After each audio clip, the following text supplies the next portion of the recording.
versions of DOS. Even when I was a child, we had different people using different versions of DOS, for example, and being able to run different games. And sometimes you'd run a different version of DOS depending on the things you want to run. So that was a choice. Yeah, Apple very much sell the lifestyle. The whole image is built around selling the lifestyle. If you buy into the Apple mindset, you're buying into a community of people who all are sort of conditioned to think along the same lines as far as Apple is concerned. And you're conditioned that because they've got all sorts of lock-in around about it, that you're encouraged to get things that just work with the other Apple stuff, and they sell the lifestyle. It's all commodity gadgets, trendy stuff. But yeah, you're right. I mean, you don't buy an operating system as such. There's nothing sold as that. I think, the way I've always looked at Apple, it does help change the mindset that there is only one answer, and that is Microsoft. And I think that was the point I was trying to put across. Well, Microsoft use that in court as well when they're getting accused of antitrust things. They point to Apple and say, "Look, there's an alternative. You don't have to buy Windows. You can buy Apple." And at the end of the day, hopefully being completely objective here, I've had many a debate, and that's a very polite word in some cases, but many a debate with people that claim it's that my point of view comes from some sort of proprietary / Microsoft hatred, which is completely false. The one thing I will say about the Apple, my wife has a MacBook Pro, and I can only speak as somebody who has observed her opinions on it, and she has no technical knowledge whatsoever. Again, she uses her machine to do a set thing, and as long as it works when she switches it on, she couldn't really care less what's underneath and running underneath it. But she hasn't had any issues with her Apple Mac. She's found it very easy to use, and like you say, it's packaged that way for her, so that she's got the whole complete package presented to her as soon as she presses the on button. Is that a good thing? In my opinion, no, because she's restricted somewhat as compared to I am. But then, sorry, I'll just finish my say. But the other edge of the sword is that she has a very simple computing experience when really she doesn't require anything except what the MacBook offers her. So I have to be fair to Apple and say that. Sorry, Gordon, yours. No, yeah, I was going to say I've seen quite a few Linux experts, or I'd say power users rather than experts, people who know Linux, who can install various distributions and who work with Linux daily, and they know their stuff.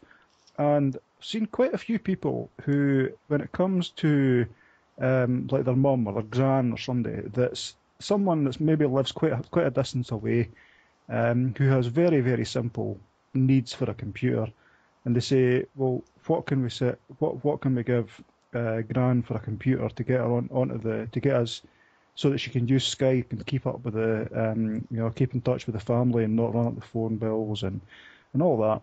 And quite a lot of people say get a Mac, get an Apple, as it'll keep them free of viruses, malware, and all this kind of stuff. Yes, it's locked down, but she won't care about that. And it's just so much easier to set them up with a Mac and say that's all they're ever going to need. It's going to be way more than enough for them, and it's going to be simple for them to use. I think there is a place in the market for products like Apple, because there's always going to be people who really don't want to get involved any more so than switching on a button and using whatever online service they want. And I think it's a good thing that there's things like that around to cater for those people, because just like my example with the car, if somebody comes along to me telling me that I should replace this part and that part in the engine I'm not really interested, and there's always going to be people like that with computers as well. I think sometimes we forget. Yeah, I've done the occasional voluntary session with ex-addicts, ex-drug addicts, and alcoholics, and given them like basic computing skills. And I've done a few lessons in there when I've been sort of just wandering about and ready to help people and answer questions. And the level we're talking about, they're working through like books, and it says like right click on such and such, and right click, what's this right click? And even that is way more advanced than they're used to. So, well, it is very confusing though. for the point of view. You assume knowledge, and we are accustomed to assuming certain knowledge about what a mouse is and what you do with it. And the fact that you usually have 2 buttons, but as soon as a person comes to the mouse and he's got 10 buttons, and each one of them has each button has a number on it, all of a sudden we're not so sure what to do with it. What's the first one doing? What's the 10th one doing? Well, if a person grows up into this environment, it would be pretty obvious, I think, to some. But this is more of a cultural thing. It's not really to do with IQ or with adaptability so much as just being indoctrinated by the equipment that we have as a standard. So usually 2 buttons and a mouse, and we have the wheel underneath, which doesn't have to be underneath. Some people would take the mouse and they would elevate it above the table and expect it still to work, which sort of makes sense because some type of mice would work this way. But they don't really see enough people using a mouse to know they have to hold it down to the table to get it to work. I think this is an age of, it's just the times that we live in. I mean, what I mean by that is I was born in '73, so when I was born, when I went to high school, we had the BBC Masters. I think I was one of the first to do like a computer class in high school. That was one of the pilot year at my school. Didn't really enjoy it that much. I enjoyed one of my mates, got on really well with him, and he was a computer expert. He was a programmer, actually, with a Commodore 64, but I digress. The point is, most people weren't used to computers when I was growing up. So this was a whole new thing. If you take that now, if you've got a child, I mean, there's Tim, your wee boy, when he goes to school, he's going to be so used to computers. He's got computers in the house. All these mates will have computers. They might have limited. They might be Windows. They might be Apple. He'll grow up, and computers are just all around, whether it's phones, tablets, netbooks, or whatever. Desktops, laptops. It's just normal for kids nowadays to multitask and play a computer game, and they've got the laptop open at one side, Facebook logged in, Twitter logged in, pop-ups and alerts.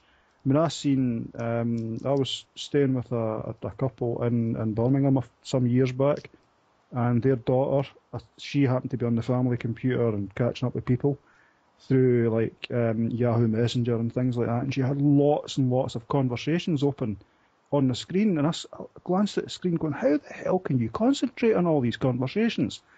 And she's listening to music on the earphones at the same time.